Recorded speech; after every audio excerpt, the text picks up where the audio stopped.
Hello everyone, welcome to Envirotrix. मैं हूं doctor Savita कलशर और आज की मैराथन क्लास में हम बात करने वाले हैं एयर पोल्यूशन के बारे में।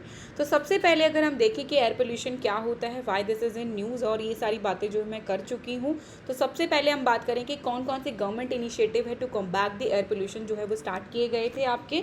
तो उसमें सबसे पहले आता है आपका air prevention and control of pollution act 1981, polluter pay principle की बात की गई, और साथ ही साथ नेशनल क्लीन एयर प्रोग्राम और ग्रेडेड रिस्पॉन्स एक्शन प्लान्स जो है वो दिल्ली में स्टार्ट किया गया। National air quality index, air quality and weather forecasting research SAFAR जो है वो स्टार्ट किया गया। Dashboard of monitoring air pollution जो है वो स्टार्ट किया गया। New commission of air quality management by the government जो है वो स्टार्ट किया गया। BS6 व्हीकल्स की बात की गई। स्मोक टावर्स लगाए गए, टॉलेस्ट एयर प्योरीफायर्स लगाए गए और टर्बो हैप्पी सीडर्स का यूज़ किया गया। प्रधानमंत्री उज्ज्वल योजना जो है टू स्टार्ट की गई to combat the air pollution. Air pollution की अगर हम बात करें, what is air pollution? Air pollution is the contamination of air by harmful substances like smoke, toxic gases, dust particle to pose the serious risk of health and nature and climate, जिसकी वजह से air pollution cause होता है। Exam point of view से आपका important है कि कितने टाइप ऑफ पोल्यूशन होते हैं, that is the primary pollutant and secondary pollution. Pollutants की अगर हम बात करें तो डेफिनेशन जो डायरेक्टली एमिट आउट होते हैं आपके किसी पर्टिकुलर सोर्स से, तो हम उसको क्या कहेंगे? प्राइमरी पोल्यूटेंट कहेंगे। जो आपके किसी केमिकल रिएक्शंस की वजह से फॉर्म होते हैं उनको क्या कहेंगे? सेकेंडरी पोल्यूटेंट हम कहेंगे। नेक्स्ट अगर हम बात करें सोर्सेज की, तो ये नेचुरल और एंथ्रोपोजेनिक सोर्सेज से जो है आपका ये रिलीज आउट होते हैं। Secondary pollutant form due to interaction between the primary pollutant, जिसके एग्जांपल हैं carbon monoxide, sulphur dioxide, NOx, PM और VOCs। और सेकेंडरी पोल्यूटेंट के एग्जांपल जो हैं वो आपके ओजोन, पैन, स्मोक, H2SO4 और HNO3 जो है आपके सेकेंडरी पोल्यूटेंट है। मोस्ट ऑफ द क्वेश्चंस में जो है आपसे ओजोन और बाकी सारे ये वाले पोल्यूटेंट जो हैं वो दे रखे हैं, तो ओजोन हमेशा क्या रहेगा? आपका सेकेंडरी पोल्यूटेंट रहेगा। क्लियर है? और रिएक्टिविटी की अगर हम बात करें तो प्राइमरी पोल्यूटेंट जो है वो लेस रिएक्टिव होते हैं और प्योर होते हैं, और सेकेंडरी पोल्यूटेंट जो होते हैं वो मोर रिएक्टिव होते हैं और सिंथेसाइज्ड होते हैं। देन नेक्स्ट अगर हम बात करेंगे सोर्सेज ऑफ एयर पोल्यूशन की, जो होते हैं नेचुरल और एंथ्रोपोजेनिक सोर्स। नेचुरल सोर्सेज में हम जो है वो volcanic eruption, forest fire, dust storm, pollen, lightning और ओशन स्प्रेस की बात होती है।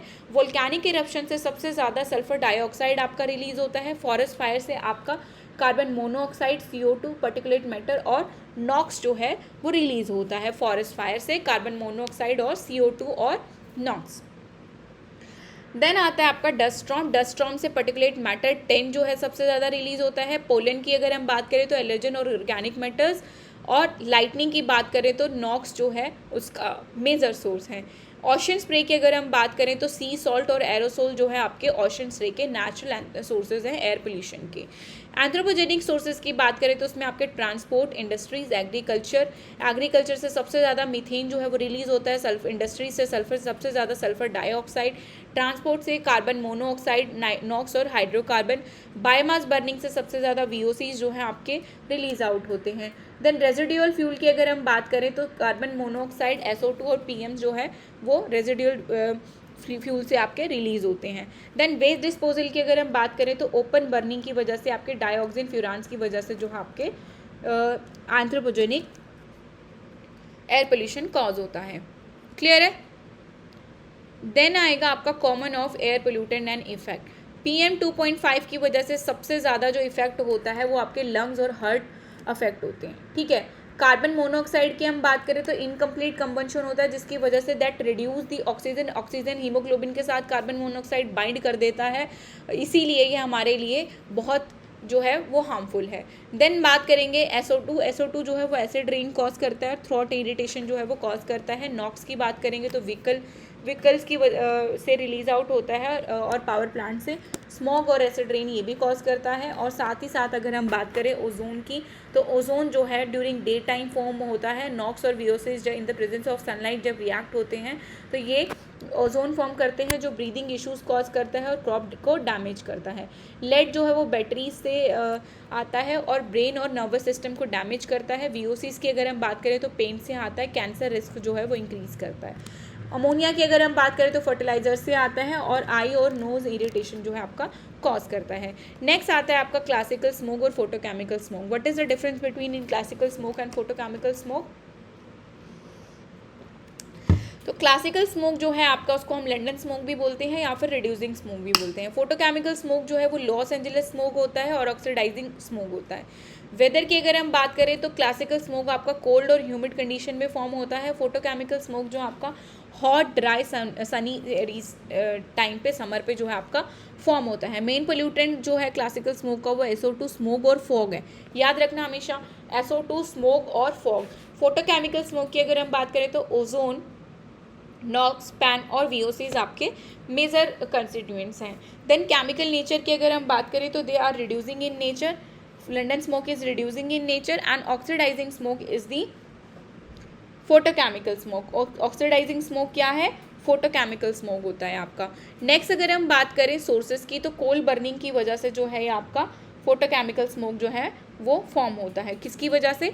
कोल बर्निंग की वजह से। व्हीकलर एग्जॉस्ट की वजह से जो है आपका क्या फॉर्म होता है? व्हीकलर एग्जॉस्ट की वजह से आपका फोटोकेमिकल स्मोक जो है आपका फॉर्म होता है। क्लियर है?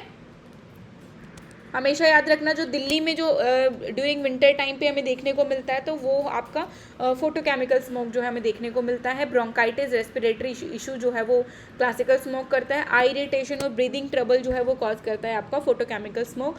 लंदन स्मोक जो है वो क्लासिकल स्मोक को बोला जाता है। लॉस एंजलिस स्मोक जो है फोटोकेमिकल स्मोक को बोला जाता है। यहीं से क्वेश्चन जो आपसे बेसिक पूछे जाते हैं। देन नेक्स्ट हम बात करेंगे आपका एयर क्वालिटी स्टैंडर्ड्स की। एयर क्वालिटी स्टैंडर्ड्स में जो है वो रिवाइज बिफोर 16 ईयर्स, 16 साल में पहली बार WHO के स्टैंडर्ड्स को रिवाइज किया गया था, जिसमें पर्टिकुलेट मैटर 2.5 का कंसंट्रेशन जो है according to WHO annual mean जो है वो 10 था पहले, अब क्या हो गया 2021 में वो 5 हो चुका है। ठीक है, 24 आवर मीन अगर हम देखें तो 15 हो गया है। PM10 का वैल्यू जो देखें अगर तो पहले 20 था, अब 15 हो गया है। और PM10 का जो वैल्यू और 24 आवर मीन है वो 50 था पहले, अब कितना हो गया? 45 होगा। ओजोन का कंसंट्रेशन पीक सीजन में 60 हो चुका है, 8 आवर में 100 हो गया है। NO2 की अगर हम बात करें तो पहले 40 था अकॉर्डिंग टू WHO, अब जो है वो 10 हो गया 2021 में नॉक्स का कंसंट्रेशन। SO2 का कंसंट्रेशन पहले 20 था, अब कितना हो गया? 40 हो गया। ठीक है, पहले 20 था, अब इंक्रीज होके कितना हो गया? 40 हो गया। यहाँ पे इंक्रीमेंट देखने को मिला है। NO2 की बात करें तो यहाँ पे डिक्रीज हुआ है। तो एवरेज मीन देखें, PM 2.5 का पहले 40 था, अब पहले 60 था। नेशनल एयर क्वालिटी स्टैंडर्ड्स के अकॉर्डिंगली देख रहे हैं। ठीक है, पहले 60 था, अब कितना हो गया? 40, 100, 60, 40, 80, 50 और 80। ठीक है, ये एनुअल और 24 आवर मीन स्टैंडर्ड है आपके नेशनल एयर क्वालिटी के। तो याद रखना, एनुअल मीन कितना है? PM 2.5 का 40 है और 24 आवर मीन कितना है? 60 है। 40, 60, PM10 के लिए 60 और 100, NO2 के लिए 40 और 80, SO2 के लिए 50 और 80। क्लियर है? 50 और 80। NO2 और SO2 में सिर्फ 1 पॉइंट का डिफरेंस है और SO2 ज़्यादा है एज कम्पेयर टू NO2। ठीक है, देन नेक्स्ट आपकी बात होती है एयर क्वालिटी स्टैंडर्ड्स के बाद what are the national air quality standard जो है वो कौन पब्लिश करता है? CPCB पब्लिश करता है। ठीक है, एयर पोल्यूशन एक्ट के तहत जो है इसको नोटिफाई किया गया था। इसकी मेजर बॉडी कौन है? CPCB और SPCB। फर्स्ट टाइम जो है इसको रिवाइज सेट किया गया था 1982 में, लेकिन इसको रिवाइज किया गया 1994 में। देन 2009 में जो है इसको फाइनल रिवीजन इसकी दी गई, जिसमें 12 क्राइटेरिया एयर पोल्यूटेंट्स को जो है वो कंसिडर किया गया। पहले जो है न्यू पोल्यूटेंट में जो है वो टोटल 7 क्राइटेरिया एयर पोल्यूटेंट्स है, लेकिन अब कितने हो गए हैं आपके? 12 क्राइटेरिया एयर पोल्यूटेंट जो हैं वो हो चुके हैं। कितने? 12 क्राइटेरिया एयर पोल्यूटेंट जो है वो कंसिडर हो चुके हैं। तो अब हम देखें तो particular 2.5 ozone, benzene, benzo alpha pyrene, arsenic और निकल को ऐड किया गया है। पर्टिकुलेट मैटर 2.5 पहले 10 था, अब 2.5 भी हो गया। Ozone, benzene, benzo alpha pyrene, arsenic और nickel, benzene, benzo alpha pyrene, arsenic और निकल और ओजोन और PM 2.5 को इसमें ऐड किया गया है। क्लियर है? ये याद होने चाहिए आपको, criteria air pollutants on tips याद होनी चाहिए। और ठीक है, क्योंकि ये सारे के सारे क्या हैं? कार्सिनोजेनिक हैं, तो इसलिए पब्लिक हेल्थ को मद्देनज़र रखते हुए तो ये इस तरीके के पोल्यूटेंट्स को ऐड किया गया था। देन नेक्स्ट अगर हम बात करेंगे इसके स्टैंडर्ड्स की। ठीक है, स्टैंडर्ड्स की अगर हम बात करें तो sulphur dioxide, NOx, PM10, PM 2.5, ozone, CO, lead, ammonia, benzene, benzo alpha pyrene, arsenic और निकल, ठीक है। स्टैंडर्ड्स की एज पर CPCB अगर हम बात करें तो 50 to 80 है, ठीक है। एनुअल और 24 आवर SO2 का कंसनट्रेशन क्या है 50 माइक्रोग्राम पर मीटर क्यूब, और सल्फर डाइऑक्साइड का कंसनट्रेशन जो है during the 24 hour that is 80, 50 80, NO2 40 80, PM 60 और 100, PM 2.5 40 और 60, ozone 100 and 180, 100 and 180, and carbon monoxide 2 and 4 microgram milligram पर मीटर क्यूब, मिलीग्राम पर मीटर क्यूब। लेड का कंसनट्रेशन कितना है 0.5 and 1 माइक्रोग्राम पर metre cube. Ammonia is 100 and 400 microgram पर metre cube. सिर्फ ये जो है आपका कार्बन मोनोऑक्साइड मिलीग्राम पर मीटर क्यूब में इसको मेजर किया जाता है, और बेंजो अल्फा पायरीन को नैनोग्राम पर मीटर क्यूब में, आर्सेनिक को भी नैनोग्राम पर मीटर क्यूब में, और निकल को भी ग्राम पर मीटर क्यूब में जो है वो मेजर किया जाता है। नेक्स्ट इंपॉर्टेंट थिंग क्या है, इनके सैम्पलिंग मेथड्स क्या है और इंस्ट्रूमेंट हम क्या यूज़ करते हैं। तो SO2 के लिए हम सैम्पलिंग मेथड जो है वो वेस्ट गेट मेथड, आपसे मैच द फॉलोइंग में इस तरीके के क्वेश्चन जो है बेसिक पूछे जाते हैं। तो SO2 की कंसंट्रेशन को मेजर करने के लिए हम क्या यूज़ करें, वेस्ट गेट मेथड का यूज़ कर रहे हैं, जिसमें UV फ्लोरोसेंस एनालाइजर का हम यूज़ करते हैं। कौन सा इंस्ट्रूमेंट यूज़ करते हैं, UV फ्लोरोसेंस एनालाइजर का। सैम्पलिंग मेथड क्या है, वेस्ट गेट मेथड, जिसमें UV फ्लोरोसेंस एनालाइजर का हम यूज़ करते हैं। नेक्स्ट आता है आपका जोकैब होशियार मेथड। जोकॉब होशियार मेथड जो है वो आपका किसके लिए डिटेक्ट किया जाता है, NO2 के डिटेक्शन के लिए हम यूज़ करते हैं, जिसमें केमिल्यूमिनेसेंस एनालाइजर का हम यूज़ करते हैं, केमिल्यूमिनेसेंस एनालाइजर का हम यूज़ करते हैं for the detection of NO2 concentration. Clear है। देन नेक्स्ट आता है आपका ग्रेविमेट्रिक फिल्ट्रेशन। ग्रेविमेट्रिक फिल्ट्रेशन हम किसके लिए यूज़ कर रहे हैं, पर्टिकुलेट मैटर की कंसंट्रेशन को फाइंड आउट करने के। तो अगर हाई वॉल्यूम सैम्पलर का यूज़ कर रहे हैं तो पर्टिकुलेट मैटर 10 का कंसंट्रेशन फाइंड आउट कर रहे हैं। फाइन पर्टिकुलेट मैटर सैंपल के लिए हम क्या फाइन पर्टिकुलेट सैम्पलर जब कब यूज़ करते हैं, पर्टिकुलर 2.5 का यूज़ करने के लिए। तो gravimetric filtration method we use as for the detection of particulate matter 10 और 2.5। 10 के लिए HVES यूज़ करेंगे एंड 2.5 के लिए FPS यूज़ करेंगे। क्लियर है। देन ओजोन के लिए हम क्या यूज़ करते हैं, UV फोटोमेट्रिक जो है सैम्पलिंग मेथड यूज़ करते हैं, ओजोन एनालाइजर्स का यूज़ करते हैं। कार्बन मोनोऑक्साइड के लिए हम NDIR non dispersive infrared method का यूज़ करते हैं, NDIR का CO एनालाइजर का इसमें हम यूज़ करते हैं। लेड के लिए हम क्या यूज़ करते हैं, AAS का यूज़ करते हैं। सिमिलरली अमोनिया के लिए भी हम क्या यूज़ कर रहे हैं, नेस्लराइजेशन कर रहे हैं, आइडोफिनॉल मेथड का यूज़ करते हैं। गैस क्रोमेटोग्राफी जो है हम बेंजीन एल्फोपायरीन के लिए यूज़ करते हैं। सिमिलरली गैस क्रोमेटोग्राफी जो है बेंजीन और बेंजो एल्फोपायरीन के लिए हम गैस क्रोमेटोग्राफी का यूज़ कर रहे हैं। क्लियर है। और analyser using AAS heavy metal determination के लिए हम क्या यूज़ कर रहे हैं, आपका AAS यूज़ करें। तो आर्सेनिक, निकल और साथ ही साथ लेड, आर्सेनिक, निकल और लेड के डिटर्मिनेशन के लिए हम क्या यूज़ करें, AAS का यूज़ कर रहे हैं। और ये क्या है आपके क्राइटेरिया एयर पोल्यूटेंट्स हैं। क्लियर है। देन नेक्स्ट बात करते हैं हम, ये क्राइटेरिया एयर पोल्यूटेंट्स के बारे में ही आपको दे रखा है अगेन ये टेबल, तो मैं ये डिस्कस कर चुकी हूँ, मैं दोबारा नहीं बात करूँगी। एयर क्वालिटी इंडेक्स की अगर हम बात करें तो एयर क्वालिटी इंडेक्स जो है वो आपके कुछ पार्ट्स में इसको डिवाइड किया था, जैसे कि good, satisfactory, moderately polluted, poor, very poor, और सिक्स कैटेगरीज में इसको डिवाइड किया। अगर गुड होगा तो क्या होगा आपका, ग्रीन कलर। अगर सेटिस्फैक्ट्री होगा तो आपका क्या होगा, light green colour. Moderately polluted orange colour. Poor का क्या होगा, orange colour. Moderately polluted yellow colour. Poor का क्या होगा, ऑरेंज कलर। वेरी पुअर का रेड, और सीवियर का क्या होगा, मरून रेड कलर। क्लियर है। तो आपको कलर्स जो है ये याद होने चाहिए एयर क्वालिटी इंडेक्स के, और रेंज इनकी पता होना चाहिए 0 to 50, 51 to 100, 101 to 200, 201 to 300, 301 to 400 and 401 to 500। Clear है। देन नेक्स्ट हम बात करेंगे एटमॉस्फेयर की, ये मैं डिस्कस कर चुकी हूँ। एटमॉस्फेयर में आपके 5 लेयर्स होते हैं, ट्रोपोस्फेयर, स्ट्रेटोस्फेयर, मेसोस्फेयर और एक्सोस्फेयर। और इसमें जो है आपका 78% क्या प्रेजेंट है, जिसमें नाइट्रोजन प्रेजेंट है, और 21% आपका क्या प्रेजेंट है, वो ऑक्सीजन प्रेजेंट है। 1% आपकी अदर गैसेज प्रेजेंट है। और मोस्ट इंपॉर्टेंट थिंग मैंने बात की थी आपको, 3 टाइप ऑफ गैसेज जो है आपकी प्रेजेंट होती हैं। ठीक है, कि वेरिएबल गैसेस भी आपकी प्रेजेंट होती हैं, जैसे वाटर वेपर है, ओजोन है, SO2 है, ये सारी फॉर्म होती है और ख़त्म हो जाती है। तो ये वेरिएबल गैसेस है, वेरी करता है अकॉर्डिंग टू टेम्परेचर एटमॉस्फेयर, ठीक है। ट्रोपोस्फेयर पे वेदर फिनोमिनाज होते हैं, गुड ओजोन स्ट्रेटोस्फेयर पे प्रेजेंट होती है, लोअर मोस्ट टेम्परेचर हमें मेसोस्फेयर पे देखने को मिलता है।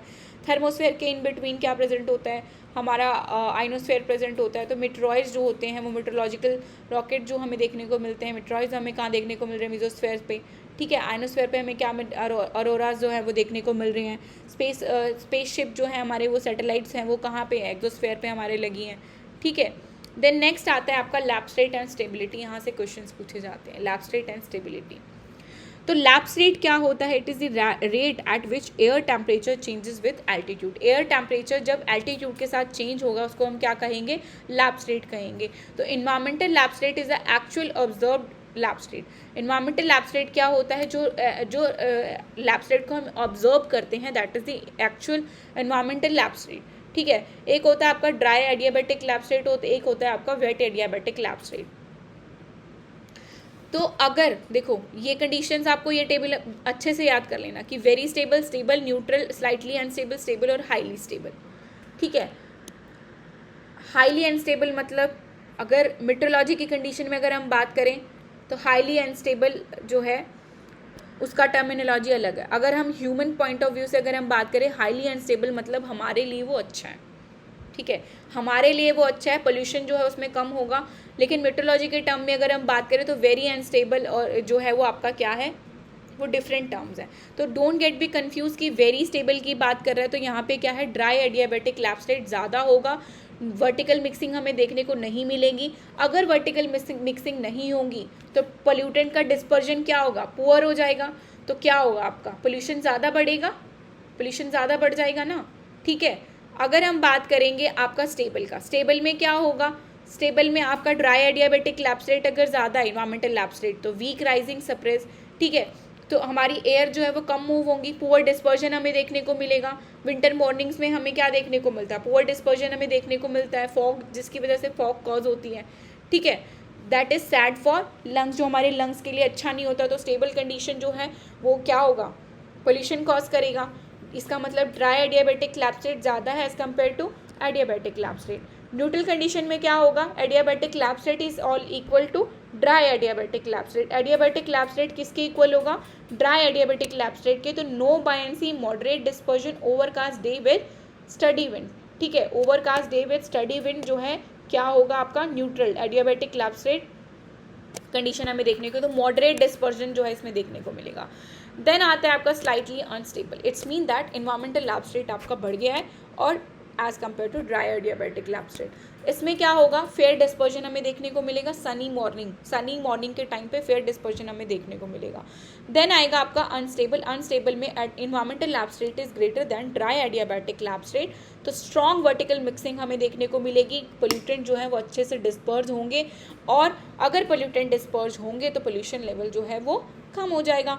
देन हाईली अनस्टेबल की अगर हम बात करें तो environmental lapse rate is much much much greater than dry adiabatic lapse rate. तो एक्सीलेंट कंडीशन जो है वो हाईली अनस्टेबल कंडीशन जब होगी तो हमारे लिए वो सबसे ज़्यादा अच्छा है। उस दौरान क्या होगा, आपका पोल्यूशन जो है वो कॉज नहीं होगा।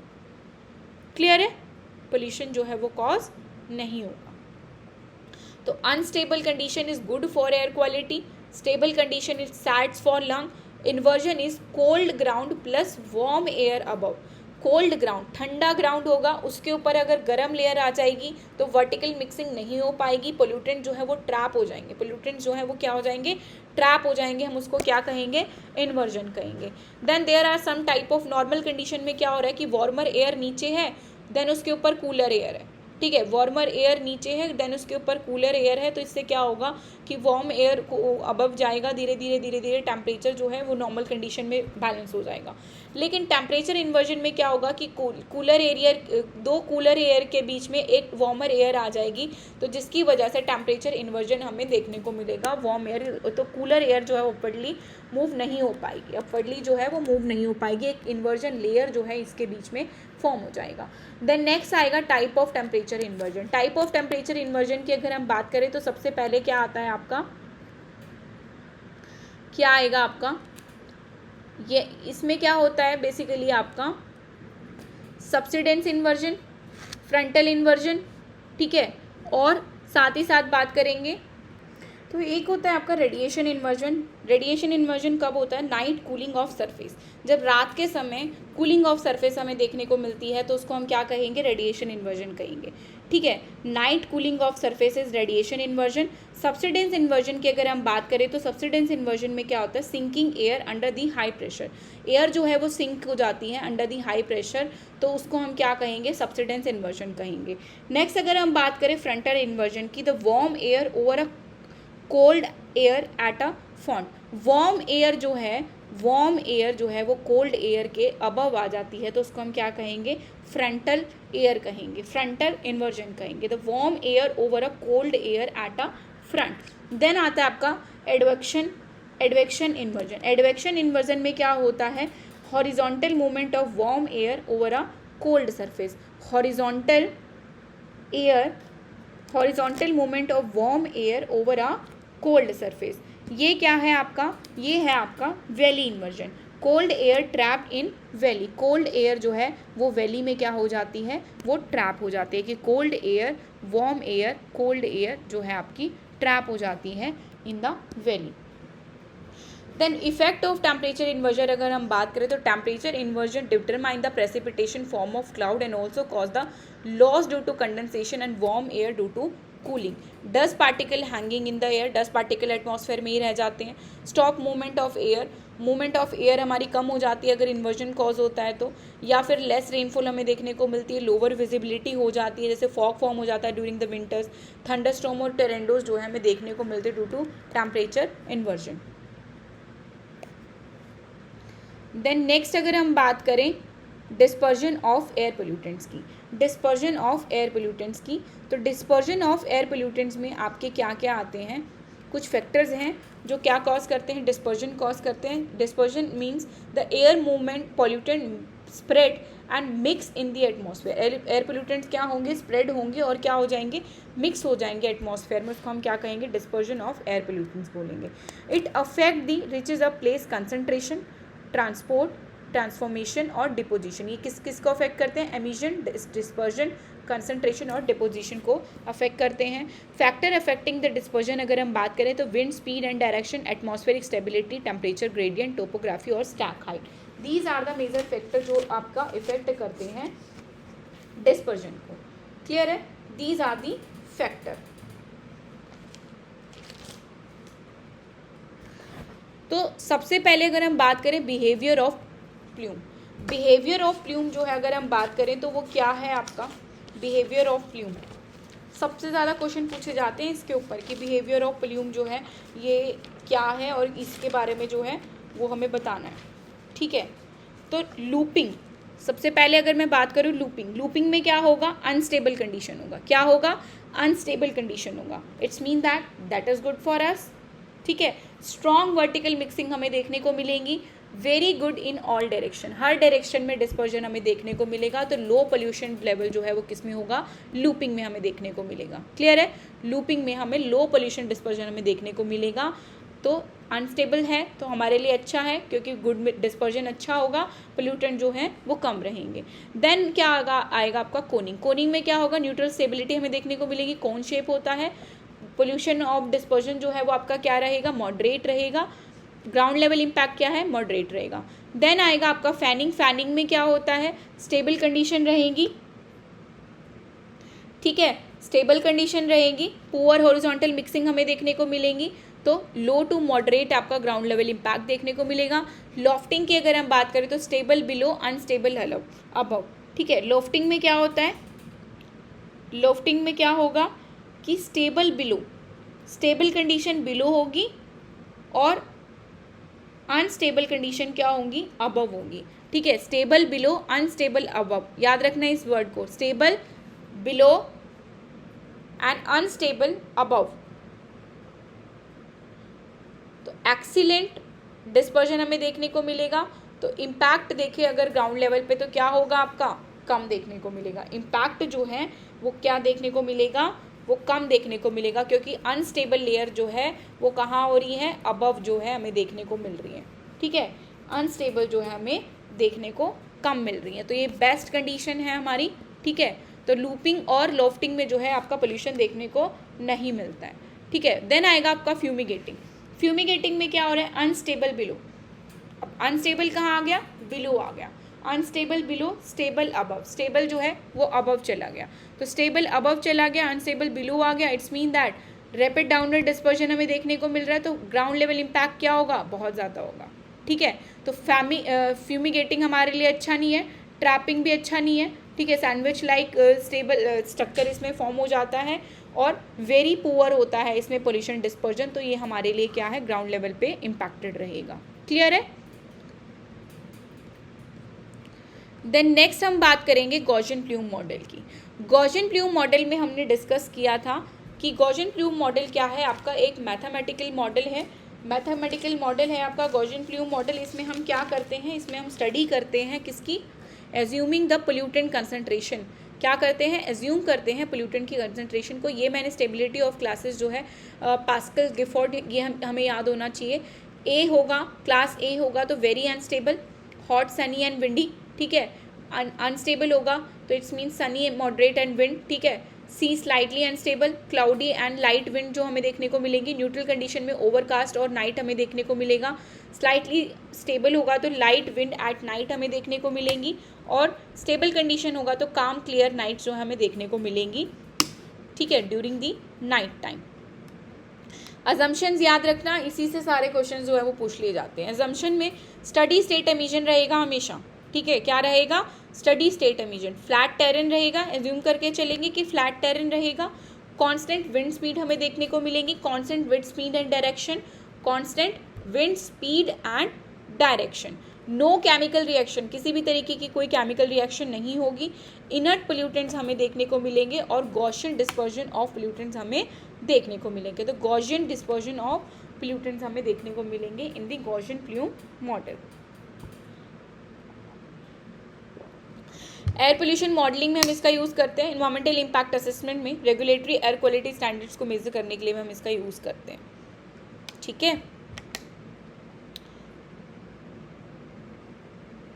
और मेजरली आपको यही पता होना चाहिए इसके एजम्पशंस क्या हैं, स्टेबिलिटी ऑफ क्लासेस क्या है, इसका फॉर्मूला क्या है। Concentration is directly proportional to the emission rate. Concentration is directly proportional to the emission rate. Concentration is inversely proportional to the wind speed.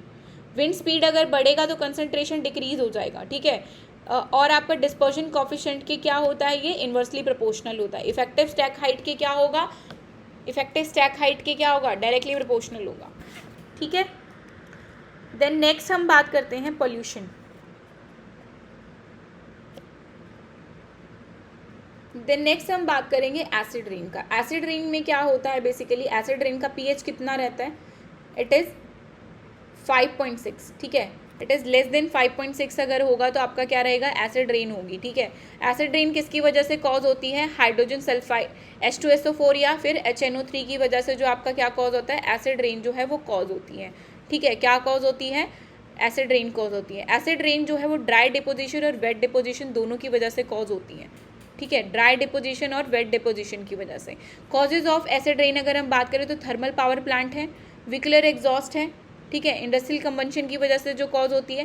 Wait deposition की मैं बात कर रही हूँ तो it's mean that rain, snow और fog जो है उसकी वजह से जो है वो डायरेक्टली आपका एसिड रेन जो है वो कॉज हो गया, that affect the soil, lake और क्रॉप।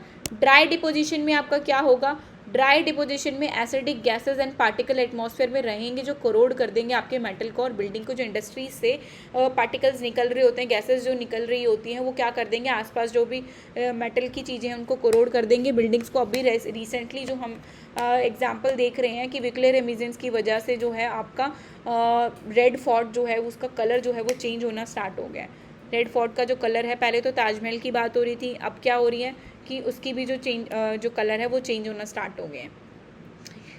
देन आता है आपका डिवाइसेस। ठीक है, कौन कौन सी डिवाइसेस किस चीज़ के लिए हम यूज़ कर रहे हैं, तो gravitational settling chamber, cyclone separator, fabric filter, electrostatic precipitator and wet scrubbers.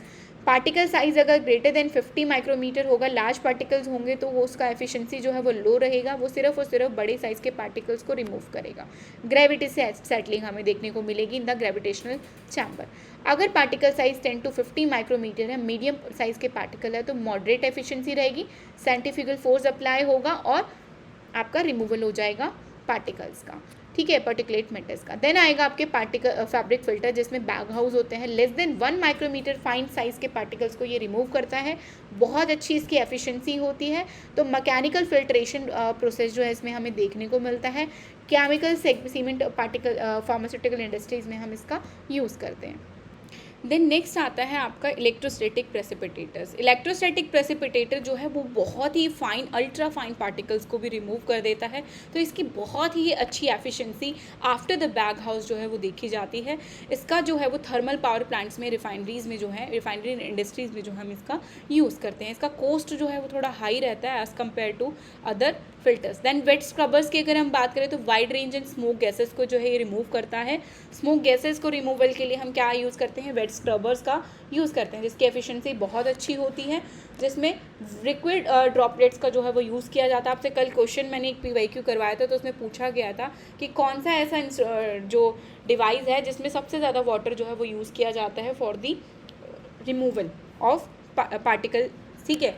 तो जिसमें सबसे ज़्यादा वाटर यूज़ किया जाता है वो वेट स्क्रबर्स में आपका वाटर जो है वो सबसे ज़्यादा यूज़ किया जाता है। देन आता है आपका absorption filter, adsorption filter, condensation, combustion और कैटालिटिक कंबंशन। एब्जॉर्प्शन में हम क्या करते हैं, पोल्यूटेंट्स का रिमूवल करते हैं, जैसे कि सल्फर डाइऑक्साइड, अमोनिया, HCl और VOCs। SO2, अमोनिया, HCl और VOCs का हम इसमें क्या करते हैं, रिमूवल करते हैं। तो गैस डिजोल्व इन लिक्विड, कोई गैस अगर लिक्विड में डिजोल्व है उसका रिमूवल करना है तो हम क्या यूज़ करेंगे, एब्जॉर्प्शन का यूज़ करेंगे। क्लियर है। देन आता है आपका एड्जॉर्प्शन। एड्जॉर्प्शन का हम कहाँ यूज़ करते हैं, VOCs ऑर्डर और हाइड्रोकार्बन रिमूवल के लिए।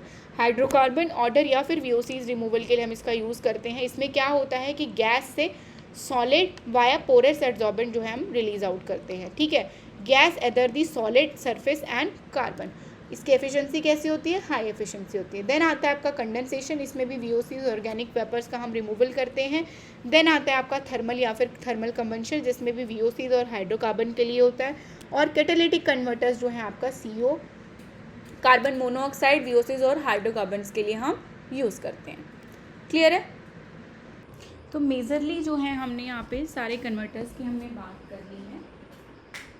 और अब जो है गैशियस पोल्यूटेंट्स के लिए जो है बेसिकली क्या क्या यूज़ करते हैं, एब्जॉर्प्शन टावर SO2 के लिए, एड्जॉर्प्शन टावर VOCs के लिए, कैटालिटिक कन्वर्टर कार्बन मोनोऑक्साइड के लिए, थर्मल इंसिनरेटर का यूज़ करते हैं VOCs के लिए, बायोफिल्टर या बायो स्क्रबर्स का हम यूज़ करते हैं VOCs के लिए, कंडेंसेशन सिस्टम के लिए VOCs, और सेलेक्टिव कैटालिटिक रिडक्शन के लिए NOx। सेलेक्टिव कैटालिटिक रिडक्शन के लिए हम किसके लिए यूज़ करते हैं, NOx के लिए। और फ्लू गैस डीसल्फ्यूराइजेशन जो है वो किसके लिए यूज़ करते हैं, FGD SO2 के लिए। फ्लू गैस डीसल्फ्यूराइजेशन, क्लियर है। फ्लू गैस डीसल्फ्यूराइजेशन के लिए या फिर एब्जॉर्प्शन जो है फिल्टर्स का हम यूज़ करते हैं। क्लियर है। ऑर्डर्स को रिमूव करना है तो बायोफिल्टर्स का यूज़ करेंगे, VOCs के लिए एड्जॉर्प्शन और इंसिनरेशन प्रोसेस का यूज़ करेंगे। देन नेक्स्ट जो है आपका एयर पोल्यूशन में ही अगर हम बात करें, कौन कौन से मेटल्स हैं जो वुड प्रिजर्वेटिव्स में हम यूज़ करते हैं, तो वो कुछ मेटल्स में आता है आपका आर्सेनिक। आर्सेनिक के अलावा जो है वो आपके आते हैं कुछ आर्सेनिक, ठीक है। आर्सेनिक के अलावा जो आता है आपका क्रोमियम, क्रोमियम के अलावा कॉपर, जिंक और boron. Arsenic, chromium, copper, zinc और बोरोन का जो है हम यूज़ करते हैं किसमें, वुड प्रिजर्वेटिव्स में। तो आर्सेनिक का क्रोमोमेटेड कॉपर आर्सेनिक, CCA जो है हम किसके लिए यूज़ करते हैं, इंसेक्टिसाइड और फंगिसाइड के लिए, CCAA, ठीक है। क्रोमियम जो है हम किसके लिए यूज़ करते हैं, क्रोमियम 6+ कैटेगरी का जो है वो किस में यूज़ करते हैं, fix the arsenic and copper two would fungicide. Would fungicide में हम इसका यूज़ करते हैं। और साथ ही साथ बात करें कॉपर की, तो कॉपर भी जो है हम एज अ CCA के साथ क्रोमेटेड कॉपर के साथ, आर्सेनेट के साथ जो है हम कॉपर का भी यूज़ करते हैं। एंटी फंगल और एंटी एल्गल इंसेक्ट रिपेलेंट के लिए जो है हम इसका यूज़ करते हैं। तो metal use in would preservatives क्या है आपका, एक आर्सेनिक है, arsenic which is use for insecticide और फंगिसाइड के लिए। क्रोमियम जो है वो यूज़ कर रहे हैं हम किसका, fix the wood fungicide, it is the fungicide के लिए जो हम इसको यूज़ कर रहे हैं क्रोमियम को भी। और कॉपर को हम किसके लिए यूज़ कर रहे हैं, एंटी फंगल और एंटी इंसेक्ट रिपेलेंट के लिए जो है हम इसका यूज़ करते हैं वुड प्रिजर्वेटिव्स में। जिंक की अगर हम बात करें तो fungicide, as a fungicide use करते हैं, शॉर्ट टर्म होता है इसलिए इसका ज़्यादा प्रेफरेंस जो है वो नहीं रखा जाता। बोरोन जो है, boron also use as a wood preservative in the as a metal जो हम इसको यूज़ करते हैं, जैसे फंगीसाइड और के लिए भी जो है हम इसका यूज़ करते हैं। तो कौन कौन से मेटल है जो वुड प्रिजर्वेटिव्स में यूज़ करते हैं? आर्सेनिक, क्रोमियम, कॉपर, जिंक और boron. Always remember that. Clear है? देन नेक्स्ट जो है आपका नेक्स्ट जो है इम्पॉर्टेंट, एयर पोल्यूशन में ही आपका और क्या रह जाता है इसके अलावा, मैं एक बार देख लेती हूँ, कुछ रहना नहीं चाहिए। तो 10 मोस्ट पोल्यूटेड कंट्रीज़ की अगर हम बात करें तो उसमें आएगा सबसे पहले चांद के बाद बांग्लादेश, पाकिस्तान, कोंगो और 5वें नंबर पे है आपका इंडिया।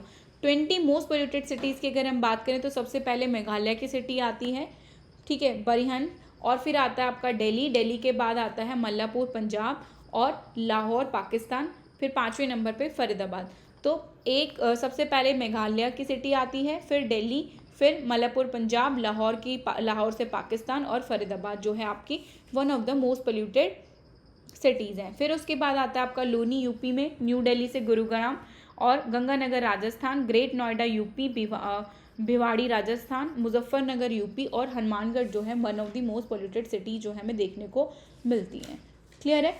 ये आपको थोड़ा सा याद होना चाहिए। दिल्ली जो है वो one of the most polluted capital है।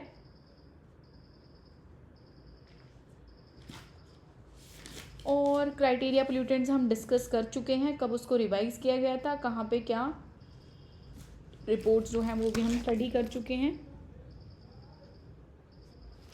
तो ये जो था आपका मैराथन क्लास था एयर पोल्यूशन के लिए, जिसमें मैंने सारा का सारा एयर पोल्यूशन जो है एक ही क्लास में कवर कराया है। नेक्स्ट जो है वो यूनिट 1 के लिए मैंने लेक्चर रिकॉर्ड कर रखा है, वो भी मैं आपको इसके साथ में अपलोड कर दूँगी। और अगर आप कोई चेंज चाहते हैं तो इसीलिए मैंने अभी थोड़ा सा शॉर्ट वीडियो बनाया, अगर आप और कोई चेंज चाहते हैं तो आप मुझे बता सकते हैं कमेंट बॉक्स में।